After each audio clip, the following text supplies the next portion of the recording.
We now return to the Transformers. Right then, it's time for the remainder of the review. Yay! Hi everybody, and welcome to Intermission! In the third dimension!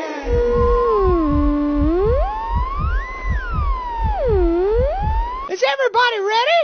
Do you all have your 3D glasses? I don't think the audience got any 3D glasses. 3D glasses not available in all areas. Yep, that's right. The remainder of this review has been filmed in stereoscopic 3D. I actually had 2 cameras filming the whole review simultaneously, which means that every time I wanted to take a picture I had to press capture twice on 2 different devices. Which means if you have a 3D TV, a VR headset, a Google Cardboard, or any other means that I don't know of viewing 3D footage, I suggest if you're not already in the 3D version of this video, to go get your 3D device and enjoy the rest of this review. Righty then, let's get on with it, and we're going to start way back at the beginning and work our way to the present. This is my custom painted G1 Optimus Prime. It originally was a cab for a G1 Ultra Magnus reissue, but I wanted a Prime, so away we go with the paint. On this paint job, I've tried to stick as much as possible to a more cartoony appearance while incorporating some toy accuracy. Thus, the lack of yellow eyes, and why the shins are painted chrome. I also re-chromed everything that needed to be under the recommendation of Camzilla 51's Chrome Restoration tutorial. I highly recommend watching that. And as mentioned before, this was a Magnus reissue cab, but I recently got an original one of those instead of the late 80s reissue, so let's bring that on out and compare. Yep, he certainly is a white Optimus in every sense of the term. Though this version comes with actual plastic for the windows and rubber tires. How neat is that? Moving on to, surprisingly, a G1 character that could be one of my favorites, Brawn. Brawn is a mini-bot with, for whatever reason, massive amounts of torque packed into his little body. He could be seen stealing Megatron's blaster, straight up launching a Seeker, ramming his way through solid steel, and overall, being a real cool dude about it. So therefore I went and grabbed the G1 version, a Micromaster rendition of a Land Rover Defender. And as far as G1 vehicles go, he's pretty cartoon accurate, I would say. Robot mode, on the other hand, yikes. I appreciate all the yellow coming out of nowhere to leaven up the robot mode, but man, that face, those arms, blech. Let's talk about a better G1 figure. This is Grapple. He is seen with Brawn because I don't have a hoist, and this is the best I got. Both Grapple and Inferno are both G1 figures I really enjoy. Their robot modes accurately depict the cartoons that drew them, they have a ton of arm articulation with big clumpy shoes to make a sturdy foot base, and a big old chest that says, "Yeah, I'm a truck, how could you tell?" Vehicle mode, on the other hand, is somewhat of a letdown. If it weren't for the arms, this would be a stellar truck. That being said, I have no idea why back then, the arms couldn't have folded into something a bit more compact, because, as is, they just kinda hang out on the side. Beyond that though, the truck itself is awesome. Very Mitsubishi Fuso-inspired cab, telescoping crane boom, molded outriggers. This is an awesome crane. Finally, on to our last G1 figure, Hot Rod. This figure was given to me as a gift from Skull Kidding, and what a gift! Completely out of left field, it's something I never would have expected. Looking at the figure itself, I kind of understand why they wanted this toy to become the new leader in the 86 movie. He's already about Optimus's height, simple yet kinda cool transformation, quite the face sculpt, flames, and this guy has it all. And it also makes sense now why toy versions keep making Hot Rod reddish maroon, because this toy was. So when they make a reddish version, one that kids might actually pick up and ask their parents to buy, they're doing so because I highly doubt any kid would pick up a pinky purplish bot without knowing the source material. It's something I can understand and kinda get behind now. It's just a shame that the much, much cooler Ultra Magnus wasn't later. That would have been great to see. A guy who's just a soldier thinking himself unworthy, and then over the course of Season 3 becoming the leader Optimus was, and then some. He already just starts taking over leadership in Season 3 because Mopey McWhiny Pants in the middle can't seem to ever want to step out of the shadow of Optimus and become his own thing. Though that being said, in Headmasters, mute the audio for like 20 seconds if you don't want to hear any spoilers. Don't worry, I'll signal you when I'm done. Are we muted? Alright then. I much preferred the way that the death of Optimus was handled for that show, and how Hot Rod became leader. Again, Japan just handled the torch passing so much better, and if that's how it was in the movie, I totally would have been fine with Hot Rod, provided of course he wasn't a whiny, "Woe is me, I'll never be good as Optimus," little whiny baby. Alright, vehicle mode. And, oh, would you look at that? For whatever reason, the Hot Rod toy reminds me of a Saturn SC1, like the early 90s version. Like you take the car, add some exhaust pipes, a big dumb spoiler, a flamey hood, color them headlights, and ta-da! It's just Hot Rod. I think I have a much better respect for this toy than I do for the character. I've really enjoyed the transformation. It didn't feel like they were trying to be super humanoid. Look, ma, no kibble with this guy. You can see where the car parts are, and it looks good for a Transformer, unlike the rest of them from this era, where Robot Mode did everything it could to hide the fact that it could be a vehicle.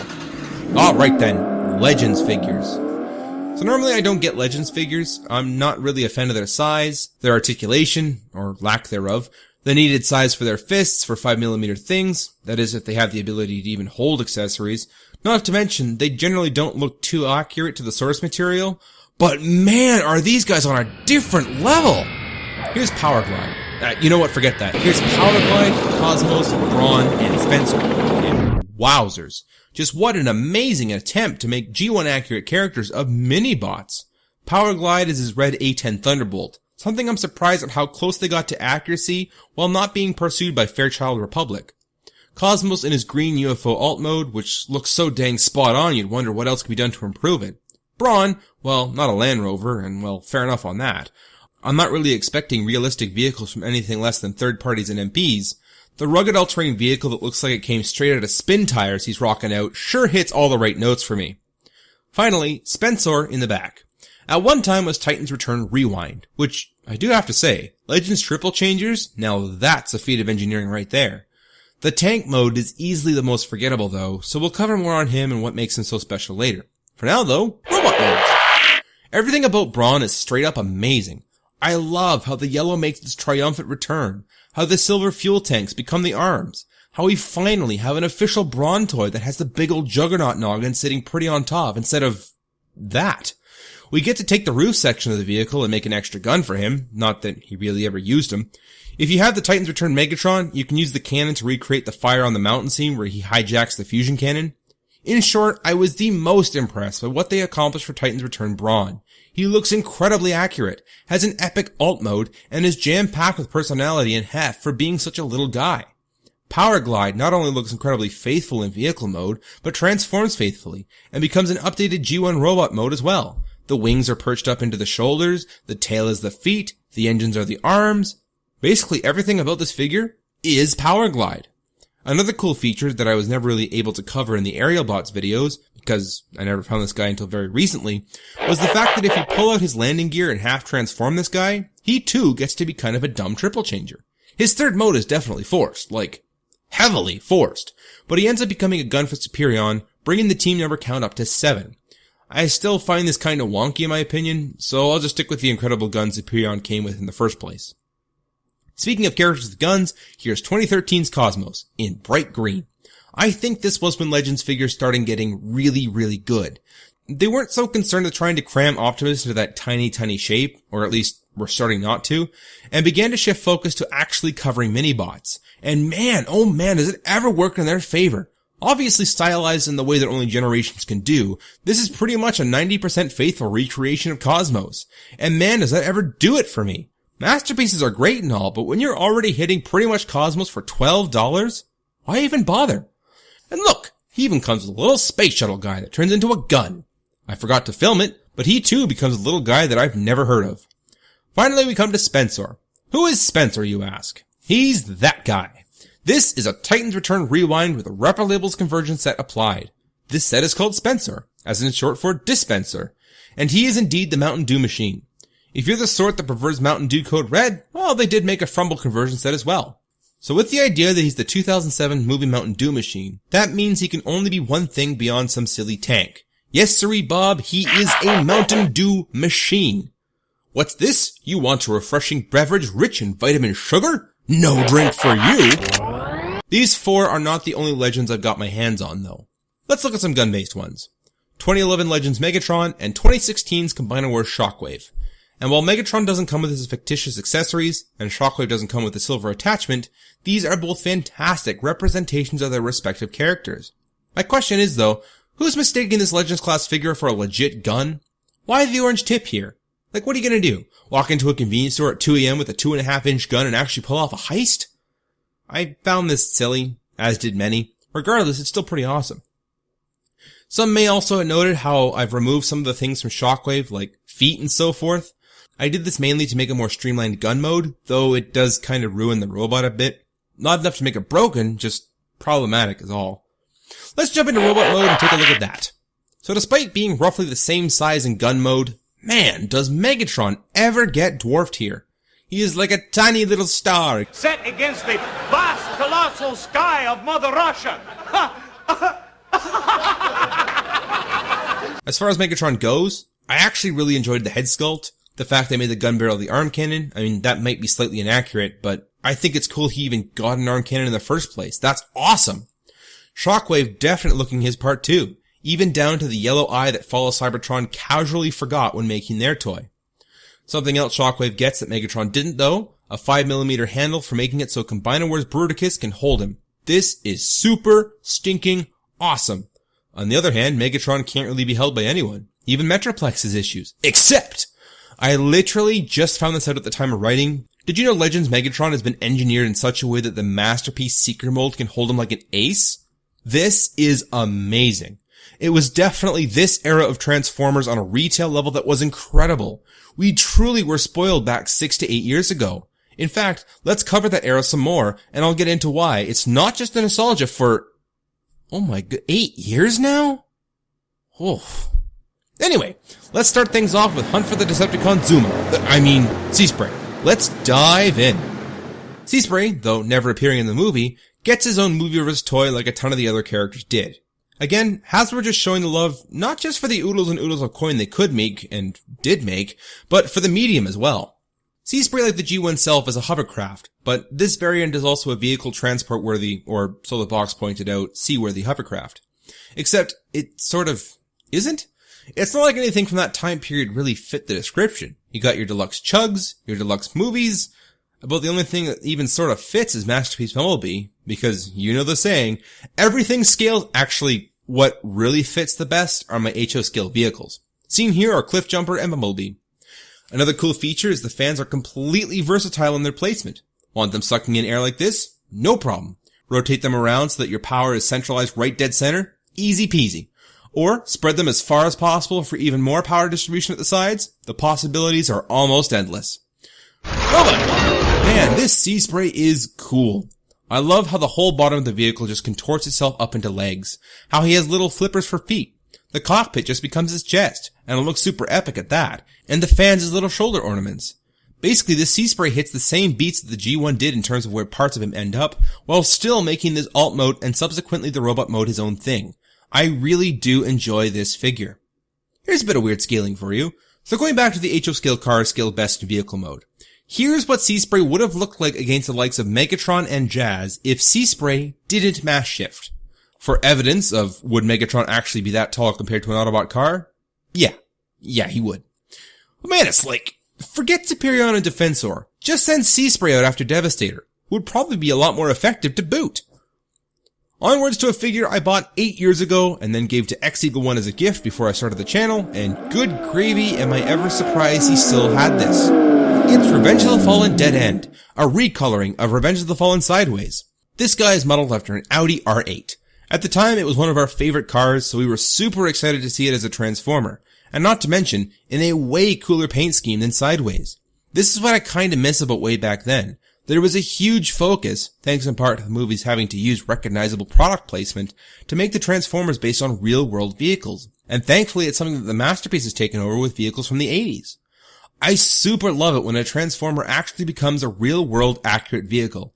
Doubly more so when it takes the time to be accurate, not just outside, but inside as well. Anyway, enough gushing over the time period. For now, let's transform. Man, what an epic transformation. I get some people's distaste when it gets too fiddly, but we just gotta stop for a second. This is a deluxe figure with some third-party Masterpiece level engineering. That is amazing. Does he look accurate to the movie? I couldn't tell you. Dead End wasn't in the movie, and Sideways was in the movie for like 2 minutes, and in robot mode for a total of 7 seconds? Wow, good use of character, guys. Regardless, he looks super duper cool. The red just kind of exploded out of an otherwise predominantly black vehicle, and the whole aesthetic just really has it going on here. So how about the rest of the cast? I know I've talked about most of these before, but they're reprints. I loved these figures, and dang it, I will take any excuse I can to talk about them some more. So this is Desert Storm Ratchet. He came out during the Revenge of the Fallen era. He features some dusty panels, a faded paint job, and an otherwise just dull appearance.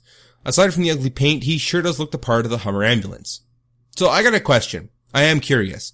Does the US actually have Hummer ambulances, or was this just made up for the sake of the movie? Every ambulance I've seen is this shape. Except for Moncton, apparently. They seem to use Ford vans. Just straight up vans. It's weird. What's also weird is this ripple effect paint job they threw on Ironhide. This is 2009's Recon Ironhide. This version is more than just a repaint though, as his bumper, which unfortunately is missing, can be removed. The door panels can fold away now, there's floodlights, roof racks, a headache rack, and if they weren't missing, man was he ever armed to the teeth this time. Like a combat knife, 3 guns, a bumper-based crossbow attachment thing. Recon my butt, this was the cavalry edition of Ironhide. Send in Bumblebee to do some recon, some scouting, get the lay of the land. Send Ironhide in as the one-man army, cause man was this guy armed, armored, and ready to tear through some Decepticons. And then we finally get to Optimus. What's different about this Optimus? Well, nothing I haven't covered before, at least as far as the mold goes. Thanks to Camzilla51's video covering the Molotov liquid chrome pen, as well as an aluminum malt straw, I've given Revenge of the Fallen Optimus Prime here a shiny makeover. So what have I picked out in chrome? The entirety of the front, save for the actual headlights, which I left in their clear plastic. I also left the gap between the light fixture and the bumper unpainted. In the end, I wanted to cut away some of that gap, as in reality, those headlights are supposed to be fixed to the fenders, so I wanted to cut away some of the plastic to give the appearance they were floating. Unfortunately, I didn't get that far in the modification process. On the sides, the oil tanks, the fuel tanks, the running light array, which was also supposed to have amber paint to pick out the running light details, but again, never got to it, the side view mirrors, the chrome trimmer on the sleeper cab door, the panel on the back of the sleeper has been picked out in chrome to make it stand out more. I was considering finding something to replicate air brake hoses like pipe cleaner or springs, but decided against it for the sake of robot mode. The taillights were all clear plastic and thankfully was see-through on both sides, so I chromed the bumper out and painted the interior side of the plastic red to give it a more realistic red with glass overlay look. The sun visors have been chromed out as well as more running lights, and finally, the part I am the most proud of. Gone are the rubbery garbage plastic that was calling themselves the upper part of the smokestacks. Those have actually been cut away. What it has been replaced with is an aluminum malt straw that I've been cut down to size and then fit over the soft rubber and silicone glued into place. They're permanently attached and also give an incredible realistic smokestack look without being flippy floppy. For an extra touch of realism, I took the tips to a bench grinder and ground them down to the correct angle. How is this extra realistic, you may ask? Well, the heat from the friction of doing said action has discolored the tips, giving them a slightly burnt appearance, much like you'd see on the smokestacks of a real truck. Basically, this was an extensive mod to an already fantastic toy that I cannot say enough how proud of it I am. Everybody is going on about the new Masterpiece movie Prime. Well, this is my take. This truck mode is perfect, and something Movie Masterpiece will never ever get right. Robot modes. You know, I kinda forgot how odd Ratchet was as a Voyager figure. His articulation is kinda wonky. His proportions are a bit weird. He's a real chunky dude, which oddly enough is not how the movie had him on screen. He wasn't a small guy by any means, but he did have somewhat of a slender build. I think this could have been fixed had the Humvee ambulance been hollow on the inside and it had been a panel former, kinda like Dead End is, and to some extent Ironhide. Regardless, I still like the chunk of the figure. It's just a shame that of the two Voyager figures, he's kinda the weaker one. I am eager to see though if Hasbro will tackle this in their Movie Masterpiece line. They've already done this with Optimus, Ironhide, and Bumblebee, and Ratchet did get a studio series, but for Masterpiece, all they need to do is Jazz and Ratchet, and you'd have your original crew. Speaking of Ironhide, Recon Ironhide. Yep, still looking as awesome as ever. The arm cannons have been shrunk down a bit to make room for the other weapons, and that's actually kinda nice compared to the original. I still love the way Ironhide was designed, especially the way the legs automorph into the robotic greel fest they are down there. They went from solid truck bed to robotic leg. Yes, this black truck certainly is a wonder of engineering. Hey, wait a minute, black truck you say? Huh. So who else in G1 do we know that's a black truck? I do wonder if Hasbro was originally going to go with Trailbreaker in the movie, much like how Brawl was called Devastator for some reason. And I don't just mean for the sake of, well, he's a black truck, so, he must be a black truck. G1 all the way. Like, you know how everyone got themselves a G1 color redeco back in the movie era? Optimus had his colors flipped, B was already B, Ratchet got white with a red EKG symbol, and Jazz got his Martini livery. Ironhide, on the other hand, went from black to blue, not unlike a certain Diaclone toy. I don't know. My theory is that Ironhide was probably going to be Trailbreaker, and considering that Ratchet and Ironhide usually share the same mold for most of the continuities, having Trailbreaker show up as the GMC top kick would have been awesome. Finally, my custom Optimus. Aside from the truck bits still visible that make their chrome appearance here, I've also chromed out the headlights and his abs attached to the truck firewall, just to pick out the headlights and the fact that they faux transform themselves there, unlike the Masterpiece version which actually does have the headlights end up there. Credit where credit was due, I was impressed by that. I still marvel at this leader class toy with Masterpiece engineering sold for $60 at the time. It truly is a sight to behold with how everything was designed. It's faithful to the source material, complex enough that it gives the brain a run for its money, and is just, wow. I cannot gush over this figure enough. Before time began, there was the cube. We know not where it comes from, only that it holds the power to confuse worlds and fill them with puzzles. That is how our race was born. For a time, we lived in harmony, but like all great puzzles, some wanted it for good, others for evil. And so began the war, a war that ravaged our world until it was consumed by death, and the cube was thrown to the far reaches of space. We scattered across the galaxy, hoping to find it and finally solve it once and for all, searching every star, every world. And just when all hope seemed lost, message of a new discovery led us to an unknown planet called Earth. Well, enough of that then. Let's go from the height of its time to the worst of its line. Revenge of the Fallen, Stinkin' Devastator. Ooh, Devastator. So what can be said about Revenge of the Fallen Devastator that hasn't already been said? We have a tiny earth mover, a gigantic cement mixer, and some other stuff in between. Ugh, it's so weird. Like, what actually is in scale with each other? Scavenger and Mixmaster? Sorta. Bone Crusher and Scrapper? I guess so. And finally, Hightower and Longhaul, I suppose. But altogether, it's just super weird looking. And the odd thing is the Legends class figure didn't even have this issue, and it had robot modes for all of them to boot. How is it that you can spend, $30 and get an infinitely better version of whatever this lump of plastic was at $120, and we haven't even gotten to Devastator yet? So Bone Crusher and Longhaul contort themselves into legs. Hightower and Scrapper into arms, I guess. I don't know, I think that's even a stretch. Appendages, sure. Mixmaster pretends he can change his color. Okay, let's stop right there for a sec. The movie's intent isn't just to tell a story, but also to generate toy sales for kids, right? So why on earth would Devastator's head become red from a gray cement truck in the movie? Does Michael Bay just have no respect for the work the toy Oh, that's probably it, isn't it? Anyway, Mixmaster gets red rabbit ears, and then his base falls down and around, and finally, Scavenger contorts himself into a torso. After that, it's a matter of legs, torso, other unverified limbs, and then a head. And a Devastator. And the appearance is devastating, and not in a good way.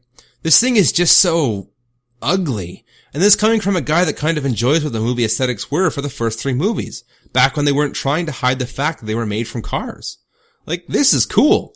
This is very much not cool. The box showed him to be a biped, the movie had him as a quadruped, so with some finagling, a quadruped he is. I don't know what to say about this guy. We used to think he was huge, and then Metroplex and Force Max came out. We used to think this was the best Combiner we were going to get that was this size. And then Combiner Wars and Fall of Cybertron happened. And in general, this thing is just a tragedy of engineering. Sad too, considering how incredible everything else was that Hasbro was making at the time. When plastic was cheap, and the engineers gave 2 cents into what they were making, and they weren't bogged down by endless complaints from parents of, well, Johnny couldn't figure it out, and for that matter, neither could I. For the scale, I'm also surprised that scale is so off. Wait a minute, I'm not surprised. The scale is wrong for other figures like this deluxe Sideswipe. I thought he was supposed to be able to eat these things. Well, onwards then to Sideswipe. Though let's talk about the Human Alliance version. Another figure X-Eagle-1 had and still has from when he bought it on clearance all that time ago. This figure came with Sergeant Epps. Though, I have no clue, and for that matter neither does he, of where that got off to. What's awesome about Sideswipe, you may ask? Well, he's a concept Corvette Stingray that sadly never came to fruition, but instead the Corvette C7 did. Which the C7 is not a bad car in its own right. It is what Crosshairs became after all, but this Stingray concept, dang, what a ride this was and could have been. In general, movie Sideswipe is the only way to get a model of this car, aside from a Hot Wheels version that was also released, which, in part, is why I'm looking at the Human Alliance version rather than the deluxe version, which I also have. Because I am incredibly impressed by the attention to detail that took on these doors. Look! Scissor doors! Just like the concept had! That's awesome! And the interior! Oh, man! Mwah! That is amazing!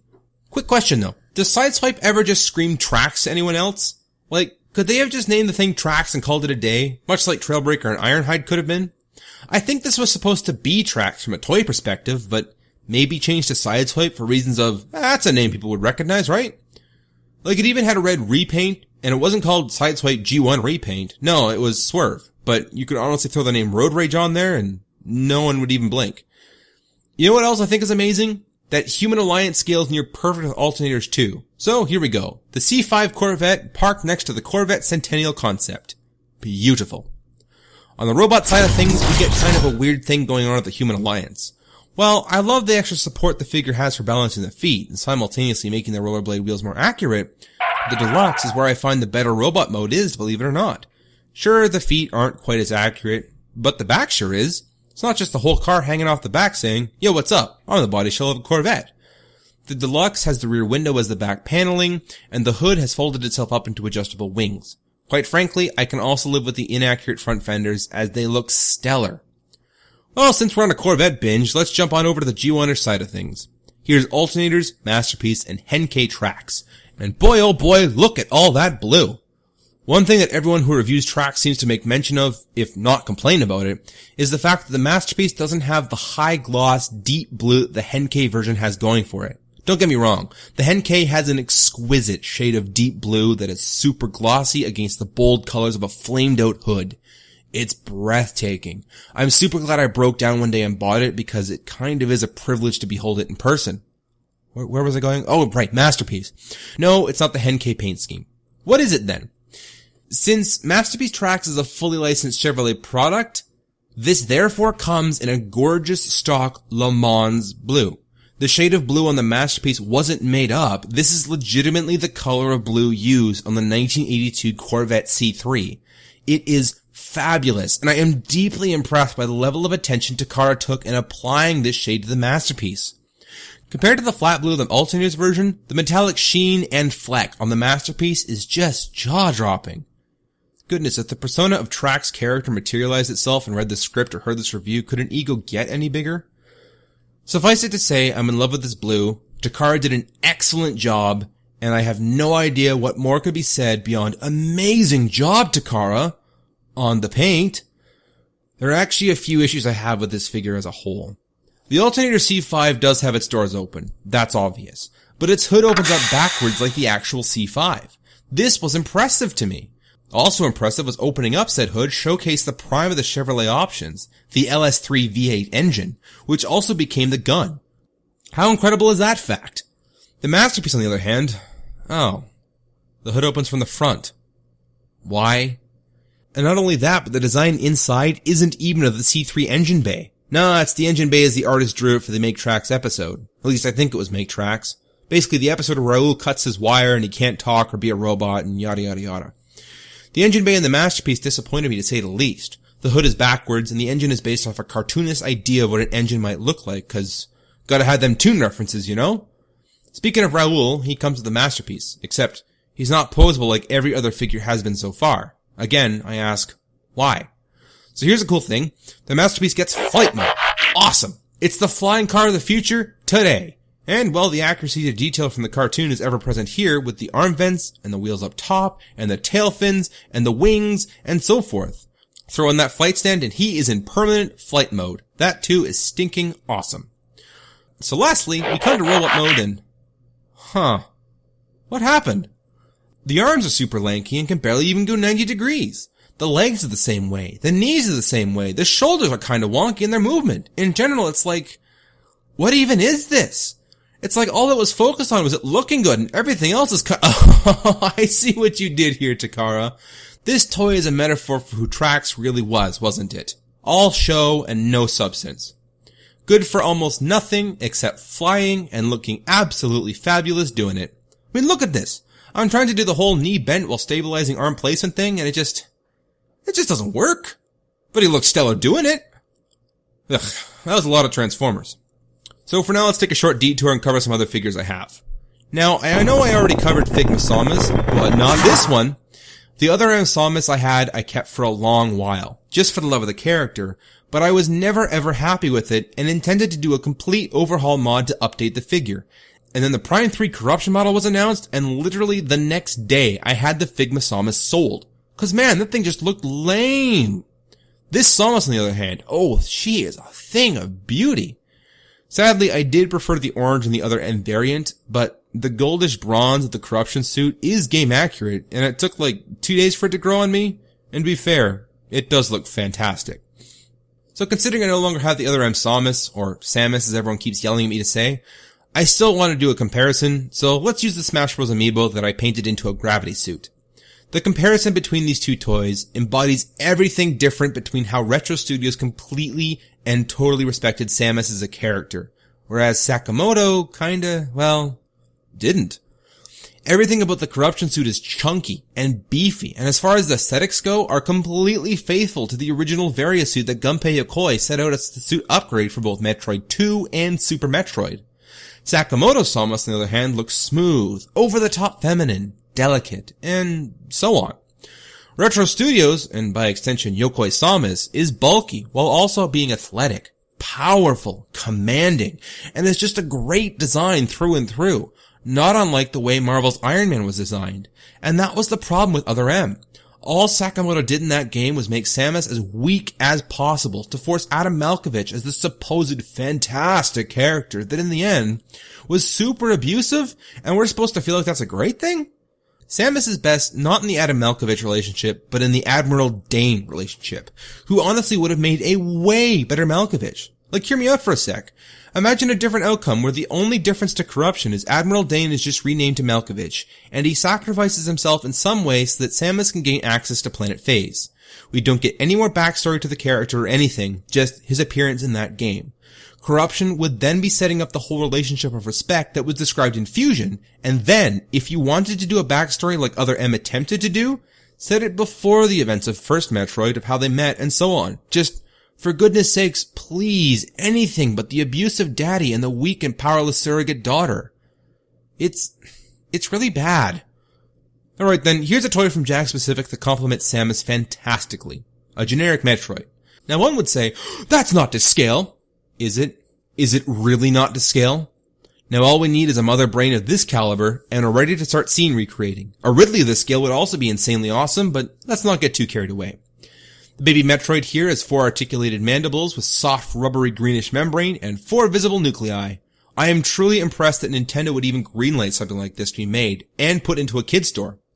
It's a jellyfish-looking thing with sharp claws that latches on and sucks the living energy out of you until you're just a husk of a human being. Well, since we mentioned Iron Man earlier, let's cover an incredible Lego set, the Hulkbuster. A well-articulated Lego suit, I was super happy to have this set that was actually designed to have the Iron Man minifigure jump inside and pilot the thing. And look at that, striking an epic pose of determination.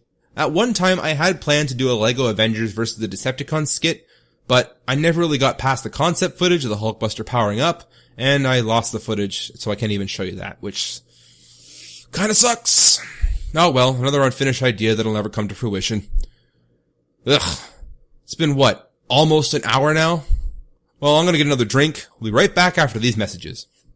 The Transformers will return after these messages.